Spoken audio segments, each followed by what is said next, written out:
In the spirit of our forefathers who sought truth and clarity amidst the tumult of revolution, it behooves us to cast a critical eye upon the so-called metamodernism that now seeks to usurp the throne of intellectual discourse. Metamodernism presents itself as a fresh wave, a novel synthesis to follow the era of postmodernism. Yet upon closer scrutiny, it reveals itself as little more than postmodernism in new garb, doubling down on the very ambiguities and contradictions it claims to transcend. In these times, we find ourselves besieged by a new kind of tyranny, a tyranny not of monarchs, but of words themselves. The scholars and scribes of our day, corrupted and captured by nefarious interests, wield language as a weapon to obscure the truth and enslave the minds of the people.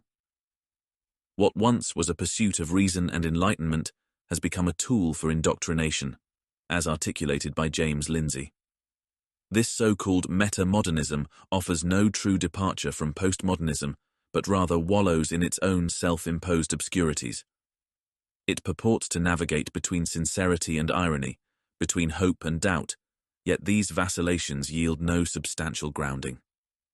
Metamodernism, much like its predecessor, finds itself adrift in the sea of relativism, where no anchor of truth can be found. Its proponents, such as Ken Wilbur, have dressed this old ideology in the finery of integral theory, a framework purportedly so comprehensive that it encompasses all perspectives and truths. Yet, this very complexity reveals its hollow nature. For what substance can there be in a theory that claims to explain everything, yet firmly grasps nothing? Wilbur's integral theory, a cornerstone of metamodernism, constructs vast frameworks that encompass all manner of ideas and spiritualities, yet it is precisely in this boundless inclusivity that it loses its potency. It is akin to constructing a great mansion filled with rooms for every possible ideology, but with no solid foundation upon which it can stand. The house of metamodernism is thus one of cards, destined to collapse under the weight of its own contradictions.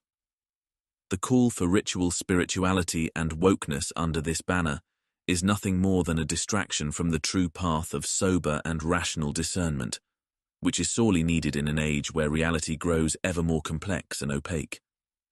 These new codes and doctrines are not the harbingers of a brighter future, but chains that bind us to the ignorance and subservience of the present. Indeed, the truth is quite the opposite of what metamodernism suggests. In an age where complexity and opacity are ever increasing, where the lines between reality and fiction are blurred by the machinations of digital media and political spin, it is not the vacuous call for ritual spirituality and the nebulous concept of wokeness that will guide us through the storm. Rather, it is sober and rational discernment, the very faculties that our Enlightenment forebears prized above all else, that must be our compass. This corruption of language, this weaponization of words, is a clear and present danger to the liberty of the people. It seeks to usurp power from the populace, to turn the pursuit of knowledge into a means of control. In such an environment, truth is the first casualty, sacrificed upon the altar of power. Metamodernism's allure lies in its promise of a new dawn, yet it is but the prolongation of the twilight of postmodernism, leading us not into the light, but deeper into the shadows of confusion. We must, therefore, resist this encroachment with the same fervour with which we fought the tyranny of King George.